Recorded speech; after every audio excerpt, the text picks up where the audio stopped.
আরে এই তো সেই লাল লাল ঝাল ঝাল, তো লাল লাল ঝাল ঝাল শুধু মটন কষা না চিকেন কষাও হয় বন্ধুরা। আমি অধীরজ চলে এলাম আমার ঝটপট কিচেনে আজকে লাল লাল ঝাল ঝাল চিকেন কষা নিয়ে। একটু সাথে থাকুন। সর্ষের তেল পরিমাণে বেশি থাকবে, গোটা গরম মশলা জিরে তেজপাতা দিয়ে দিলাম, ঝিরি ঝিরি পেঁয়াজ কেটে রেখেছিলাম পেঁয়াজগুলোকে উল্টে দিলাম, 1 চামচ ভর্তি নুন, আর চিকেনটাকে অবশ্যই একটু লেবু বা ভিনিগার দিয়ে ধুয়ে নেবেন। রসুন বাটা পরিমাণে বেশি লাগবে, আদা বাটা দিয়ে দিলাম। আর দেখুন সেই চিকেনটা যেটা আমি ভালো করে ধুয়ে জল ঝরতে দিয়েছিলাম ঝুড়িতে, তো জল একদমই দেওয়া যাবে না, চিকেনটাকে দিয়ে খুব ভালো করে ভেজে নিতে হবে।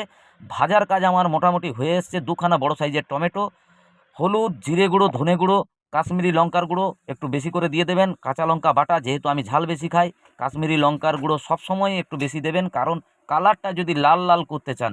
আর দেখছেন কি পরিমাণ জল ছেড়েছে, আমি কিন্তু উপর থেকে কোনো রকম জল দিইনি, আজকে টোটালটাই হবে কষা। তো বন্ধুরা, খুব ভালো করে কষার কাজ চলছে। আমি কিন্তু একবার নেড়ে নেব, এপিট ওপিট ভালো করে নেড়ে তারপরে কিন্তু আমি ঢাকা চাপা দিয়ে দেবো। তো এরকম ঢাকা খুলে খুলে একবার করে নেড়ে টেড়ে নেবেন, দেখবেন চিকেন থেকে খুব ভালো একটা সেন্ট বেরোচ্ছে। চিকেনটা আমার হয়ে এসছে বন্ধুরা। আমি একটা বড় সাইজের বাটার আর আমার মেথি পাতা এটা দিয়ে দিলেই তো আঙুল চেটে খাবেন বন্ধুরা। যদি ভালো লেগে থাকে লাইক কমেন্ট শেয়ার, চ্যানেলটাকে সাবস্ক্রাইব করবেন, আর একটু গুঁড়ো গরম মশলা দিয়ে দেবেন, খেলা জমে যাবে।